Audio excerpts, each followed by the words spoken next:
une paire de lunettes pour seule et unique preuve ?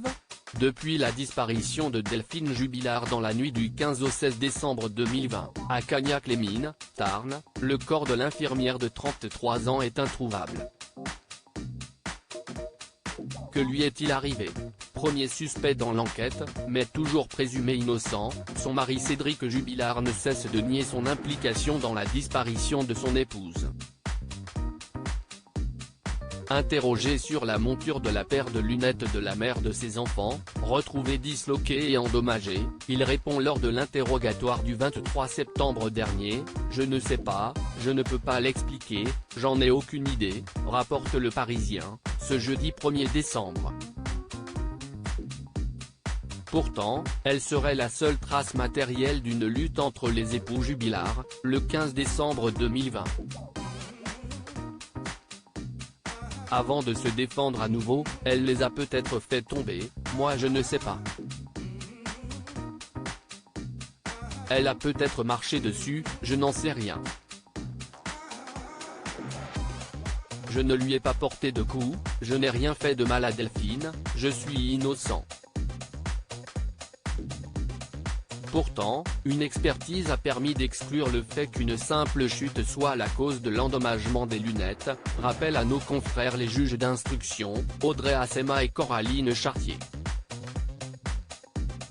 Elles auraient permis de confirmer l'existence d'efforts dynamiques appliqués de l'extérieur vers l'intérieur, apprend-on.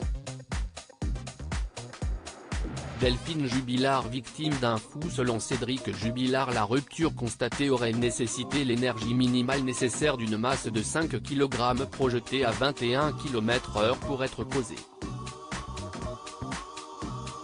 Mis en examen depuis juin 2021 pour homicide volontaire par conjoint, Cédric Jubilard explique que son épouse est déjà sortie plein de fois la nuit sans ses lunettes. Une réponse aux interrogations des magistrates sur l'éventuelle promenade nocturne de Delphine Jubilard suivie d'un enlèvement ou d'une séquestration est contredite. Quand elles lui font remarquer que le chien spécialisé de la gendarmerie, mobilisé dès le 16 décembre, n'a relevé aucune trace olfactive fraîche de la jeune mère autour de sa maison, le peintre plaquiste lâche : « Je ne sais pas quoi vous répondre ».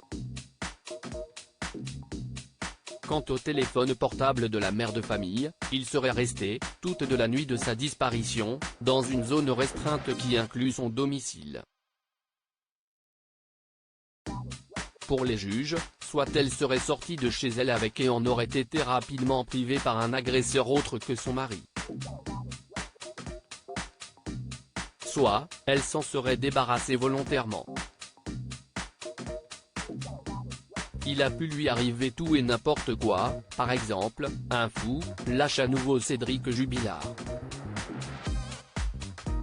Pour l'heure, l'enquête se poursuit et le principal suspect de l'affaire est attendu, ce vendredi 2 décembre, devant le juge des libertés et de la détention, au tribunal judiciaire de Toulouse. Pour rappel, les 6 dernières demandes de remise en liberté, déposées par ces 3 avocats, ont toutes été rejetées par la chambre de l'instruction. Pour rappel, Cédric Jubilard demeure présumé innocent des faits qui lui sont reprochés jusqu'à l'annonce du verdict final de l'affaire. Crédit photo, capture d'écran BFM TV.